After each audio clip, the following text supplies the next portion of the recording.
Good day. Welcome to Mayor King's TV News. I am Matu Okwemiterishe and here are the headlines. NAPTIP and ICMPD renew campaign against human trafficking in Delta. Queen of Oil City, Nigeria expresses concern over overnight-time WAEC examination across the state. Federal government to clamp down on approved satellite campuses of universities and others. Federal government and Unicef to train 20 million Nigerian youths in digital skills. Nigerian sets Guinness World Record for longest trumpet playing marathon. NCC declares customers to pay banks USSD fees through airtime. UK temporarily spared from Trump's 50% steel tariffs. Mikel urges Osimhen to play in Premier League. Now the news in details. The National Agency for Prohibition of Trafficking in Persons and the International Center for Migration Policy Development on Tuesday in Asaba renewed campaign strategy against human trafficking in Delta State. Binta Adamu-Bello, Director General, NAPTIP formally flagged off a two-day awareness and capacity-raising workshop for school principals, vanguard coordinators, and education administrators.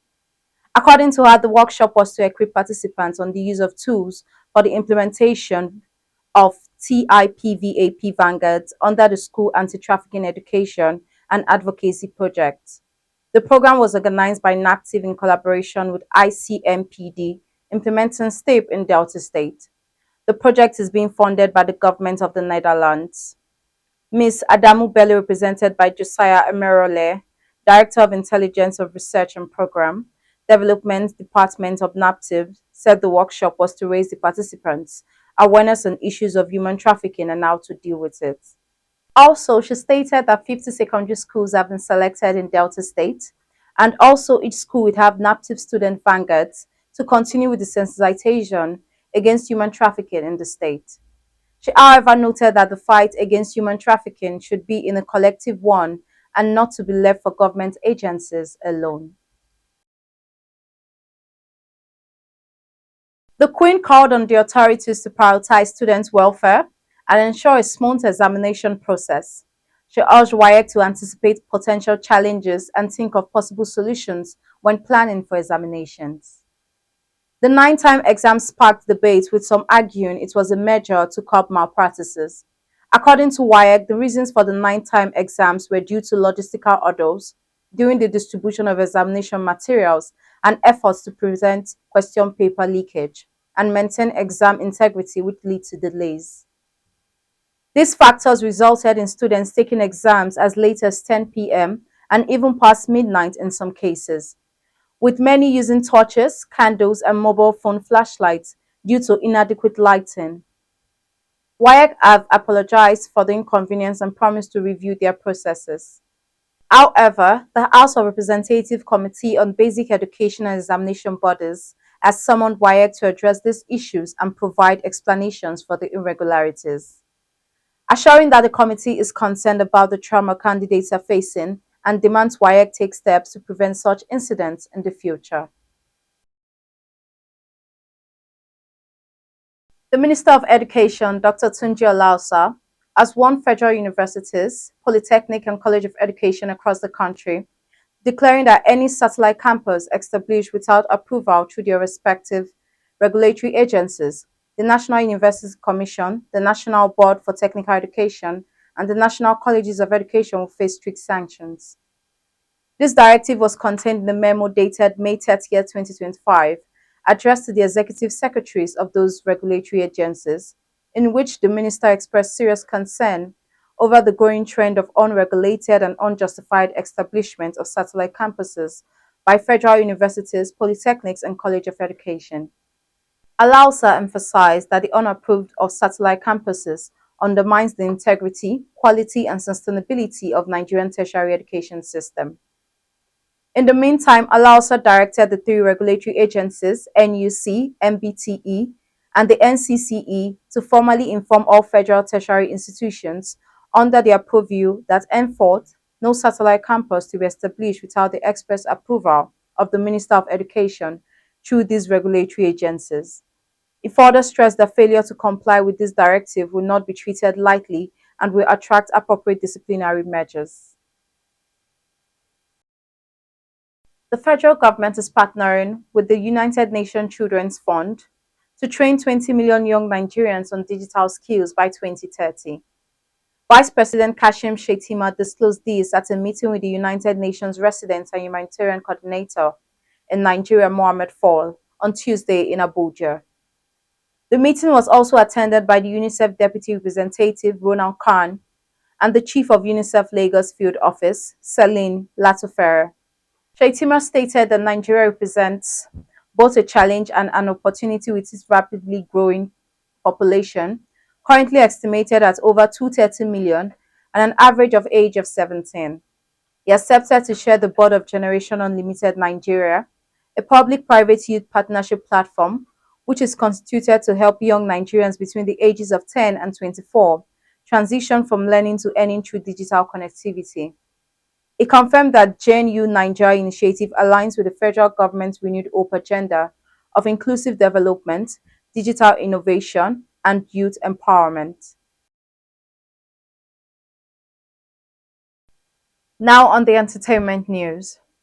A Nigerian trumpeter, Joshua Olusanya, known as a trumpet influencer, has been officially confirmed by the Guinness World Records as the holder of the record for the longest marathon playing the trumpet, following a previous disqualified attempt in February 2024. Olusanya initially attempted was disqualified by disrupting his performance to drink water, and action was not permitted under GWR attempt guidelines. In May 2025, Olusanya again attempted a marathon trumpet performance, which lasted 25 hours, 30 minutes, and 36 seconds from May 9th to 10th at the Terra Culture Victoria Island, Lagos. Olusanya shared the news after receiving an email from GWR confirming the approval of his record attempt. According to Guinness World Records, Olusanya took on this challenge not only to set a record, but also to advocate for greater recognition of the instrumental musicians, promote music education, and inspire aspiring talents worldwide to pursue their dreams with determination. Now on the business news. The Nigerian Communication Commission has directed deposit money banks to start deducting charges for unstructured supplementary services, data transactions directly from users' mobile airtime. According to an email from the United Bank for Africa to customers on Tuesday, the charges will no longer be deducted from customers' accounts. UBA said the directive takes effect from Tuesday, June 3rd, 2025. Additionally, UBA said that customers can continue using other digital banking options and the internet banking platform for convenience. The latest directive may be another move by the Commission to address the historical USSD payment conflicts between mobile network operators and commercial banks. Recalling that in December 2024, the Central Bank of Nigeria and NCC directed mobile network operators and DMBS to resolve the long-standing 20 billion naira USSD debt. Following threat by telcos to withdraw services over the debt accumulated by banks, the NCCC in January threatened to suspend the USSD service and polish a list of banks still owing telcos. Now on the foreign news. The United Kingdom has been temporarily spared from the US President Donald Trump's executive order, doubling steel and aluminum tariffs from 25 to 50%. The order raises import tax for US-based firms buying the metals from other countries from Wednesday, but the levy remains 25% for the United Kingdom. However, the United Kingdom could not end up facing the higher rate if a deal signed with the Trump administration last month, which would see steel and aluminum tariffs does not come into force. Imports of UK steel into America are currently subject to tariffs, but the UK government said it wanted to implement the agreement to remove them as soon as possible. Also, Trump said in an order that the UK needed different treatments because of the US-UK Economic Prosperity Deal, EPD, signed on 8 May 2025. However, Trump later added that the US might increase the tariff on the UK on or after July 9, 2025. if it demands that the United Kingdom has not complied with relevant aspects of EPD. Now on the sports news. John Mikel Obi hopes Victor Osimhen would end up at a Premier League club this summer instead of moving to Saudi Arabia. Osimhen was close to joining Chelsea last summer, but the deal fell apart at the 11th hour.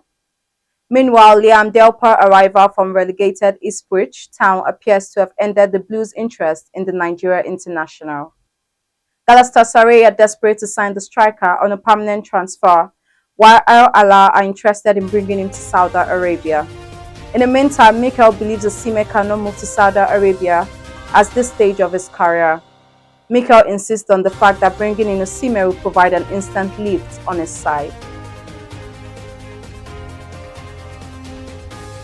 Now a recap on our headlines. NAPTIP and ICMPD renew campaign against human trafficking in Delta State. Queen of Oil City, Nigeria expressed concern over 9-time WAEC examinations across the state. Federal government clamped down on approved satellite campuses of universities and others. Federal government and Unicef to train 20 million Nigerian youths in digital skills. Nigerian sets Guinness World Record for longest trumpet playing marathon.